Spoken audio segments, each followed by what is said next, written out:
संगत से गुण होत है, संगत से गुंजात। चीन और रूस उतार रहे हैं अपनी सेना, तो वहीं भारतीय सेना के उतरने पर अफगानिस्तान ने क्या बोला? अफगानिस्तान में मचा हुआ है बवाल और युद्ध अब एक निर्णायक मोड़ पर पहुंच रही है। जानेंगे इन खबरों को विस्तार से। अफगानिस्तान में तालिबान को हथियार देकर जंग के लिए उकसाने वाला पाकिस्तान अब डर रहा है। अब इसलिए डर रहा है क्योंकि अफगानिस्तान से शरणार्थी भाग भाग कर पाकिस्तान में घुस रहे हैं और शरणार्थियों की एक बाढ़ सी आ गई है, जिसके बाद जब खुद खाने के लाले हैं वो पाकिस्तान शरणार्थियों को स्वीकार करने में असमर्थ हो रहा है। अब इसके लिए अमेरिका भागा पाकिस्तानी एनएसए मोईद यूसुफ। उसने ये दावा किया है कि हम तो कोशिश कर रहे हैं अफगानिस्तान में तनाव न हो, खून खराबा न हो, और अगर ऐसी स्थिति उत्पन्न हो रही है तो ये अंतर्राष्ट्रीय समुदाय की जिम्मेदारी है कि वह अफगानिस्तान के भीतर ही सुरक्षित इलाके बनाए। अफगानिस्तान के अंदर ही इनके रहने की व्यवस्था की जानी चाहिए। पाकिस्तान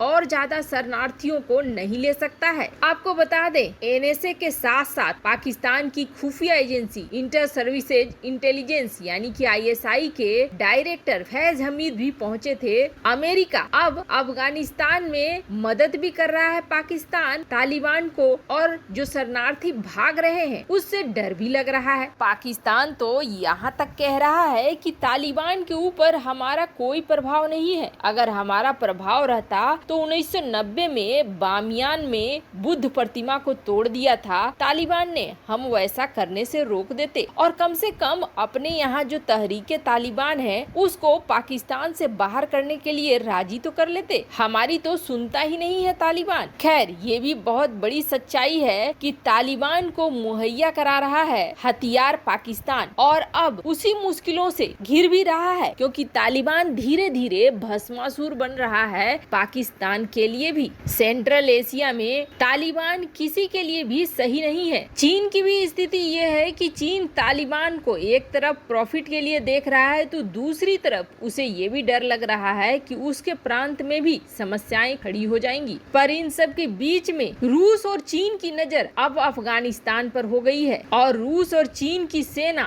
एक बड़ा विशाल युद्धाभ्यास करने जा रहा है और इसमें 10,000 जवान भाग लेंगे। आपको बता दें, इस अभ्यास में चीन के वो सैनिक भी हिस्सा लेंगे जो इस वक्त भारत और अफगानिस्तान की सीमा पर तैनात है। चीन और रूस के रक्षा मंत्रालय ने एक संयुक्त बयान जारी किया है जिसमें ये कहा है कि ये महायुद्धाभ्यास अगस्त में बीच के किसी तारीख से शुरू होगा और चीन के कियांगटोसिया शहर में आयोजित किया जाएगा। 10,000 सैनिकों के अलावे एक संयुक्त कमांड सेंटर भी बनाया जाएगा। अब इस युद्धाभ्यास में जो अभ्यास किया जाएगा वो बहुत खास है क्योंकि युद्धाभ्यास में विभिन्न तरह के लड़ाकू विमान, तोपें, हथियारबंद वाहन हिस्सा लेंगे और चीन और रूस की योजना ये है कि दोनों देशों के सैनिकों को एक दूसरे से मिलाया जाए ताकि भविष्य में जरूरत पड़ने पर दोनों सेनाएं सामान्य लक्ष्य पर एक होकर युद्ध लड़ सके। कहने का अर्थ ये है कि एक दूसरे से मिलकर टीम बने और ये टीम प्लान बनाए, ट्रेनिंग ले और हमला करे। अब इस युद्धाभ्यास का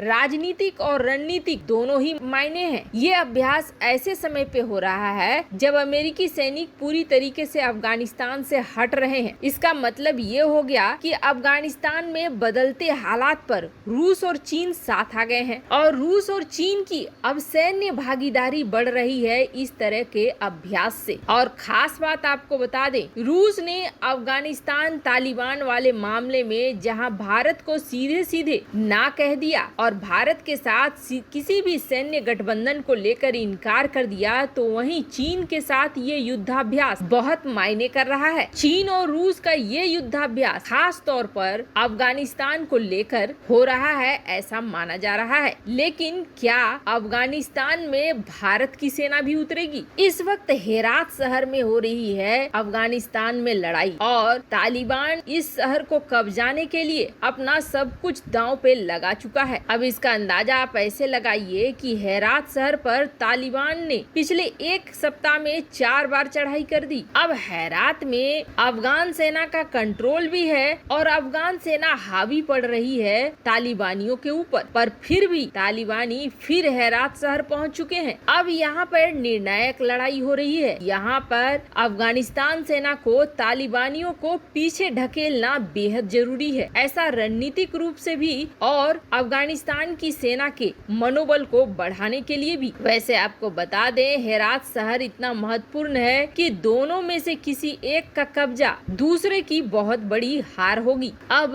ये जो हेरात शहर है, इसे कब्जाने के लिए तालिबान अपना सब कुछ लगा रहा है, तो पाकिस्तान ने भी अपने अफसरों को भेज दिया है और ये खुद अफगानिस्तान के बड़े मंत्री दावा कर रहे हैं कि जो मारे जा रहे हैं उसमें पाकिस्तानी सेना के अफसर भी मिल रहे हैं। वैसे आपको बता दें, अफगानिस्तान में हेरात के मामले में आम जनता भी अफगानिस्तान सेना के साथ खड़ी हो गई है और इसमें अफगानिस्तान का एक ऐसा बुजुर्ग भी शामिल है जो 70 साल का है और इसने AK-47 उठा लिया है। और आपको बता दें, ये शख्स कोई और नहीं है, पहले भी ट्रेनिंग ले चुका है और इस शख्स के साथ साथ स्थानीय लोग अब अफगानिस्तान की सेना के साथ आ गए हैं और टुकड़ियां बनाकर हेरात शहर के कई इलाकों में पहुंच चुके हैं। आम जनता का पूरा सपोर्ट अफगानिस्तान सेना को मिल रहा है हेरात के मामले में। तो वहीं अब ये खबरें आ रही हैं कि क्या भारत अपने सैनिकों को भेजेगा। इस वक्त अंतर्राष्ट्रीय मीडिया में ये सबसे बड़ा खबर बना हुआ है। कथित तौर पर तो भारत हथियारों को भेज ही रहा है, लेकिन आधिकारिक तौर पर क्या भारत एयर स्ट्राइक करेगा? अब अफगानिस्तान सरकार क्या भारत से मदद लेगी, इसके लिए साफ साफ पूछा गया तो अफगानिस्तान की तरफ से ये जवाब आया कि अभी तक हमने भारत से सेना के मामले में कोई बात नहीं करी है। एक इंटरव्यू में जब पूछा गया तो अशरफ गनी ने ये साफ कर दिया कि इस वक्त अंतर्राष्ट्रीय सेना उतारने का समय अब चला गया है और तालिबान से हम खुद ही लड़ लेंगे। भारत हमारे विकास में साझेदार है और हमेशा